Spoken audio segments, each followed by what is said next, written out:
తెలంగాణ పేద ప్రజలకు, పేద మహిళలకు, ఆ తర్వాత మధ్యతరగతి వాళ్లకు, ఆ తర్వాత ధనవంతులకు, ప్రజలందరికీ నా విన్నపం ఏమంటే 1980 నుండి 2008 వరకు, అంటే సుమారు 28 సంవత్సరాలు లేదా 30 సంవత్సరాలు తెలంగాణలో మంచి యూత్ అంతా చనిపోయారు కాల్పులలో.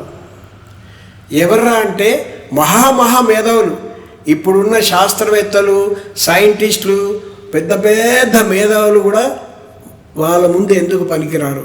యువకులు 20, 25, 30 ఇయర్స్ యువకులు, వాళ్ళు ఎవరంటే నక్సలైట్లు, మావోయిస్టులు.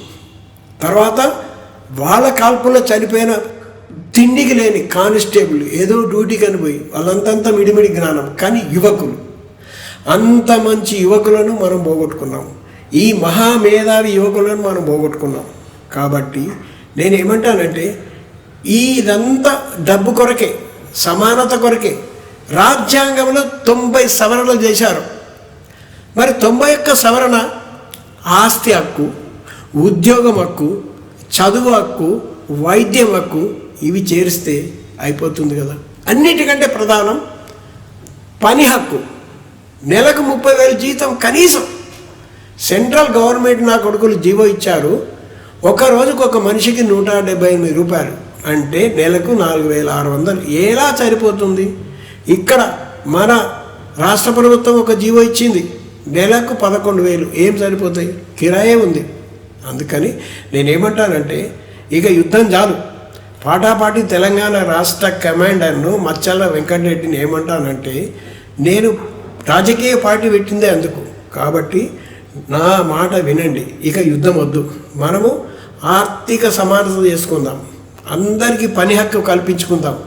ధనవంతులారా, మీరు నెలకు ఒక 10 లక్షలు పేదలకు దానం ఇవ్వండి, లేదా చందా ఇవ్వండి, లేదా ట్యాక్స్ అనుకోండి, దానం అనుకోండి, ఏదో ఒకటి అనుకోండి.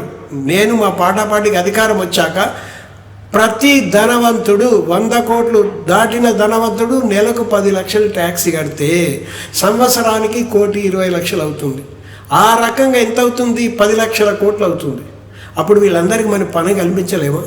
బంధు పెట్టించి ఆరోగ్యం బాగుపడించలేమా? అందరికీ చదివించలేమా? అందరికీ వైద్యం అందించలేమా? అందరికీ విద్య అందిస్తాం, వైద్యం అందిస్తాం, అందరిని చదివిస్తాం, అందరికీ పని కల్పిస్తాము.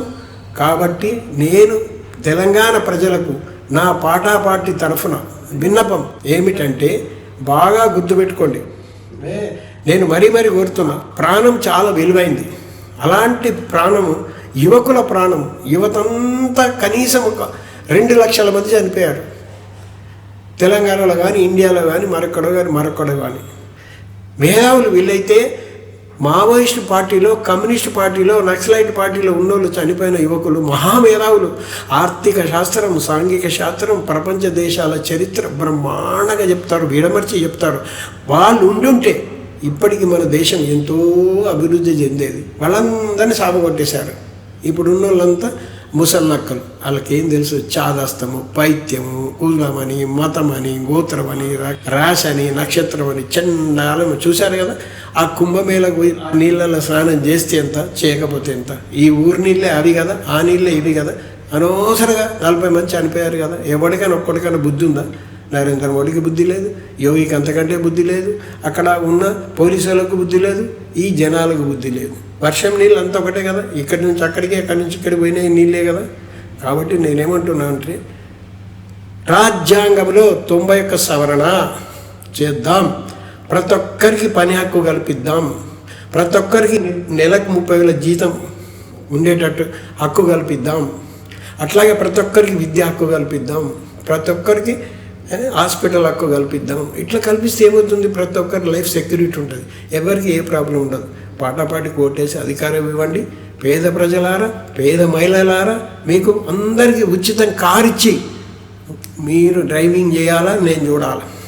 మగవాళ్ళు ఎందుకు చేయాలి, ఆడవాళ్ళు చేయకూడదా?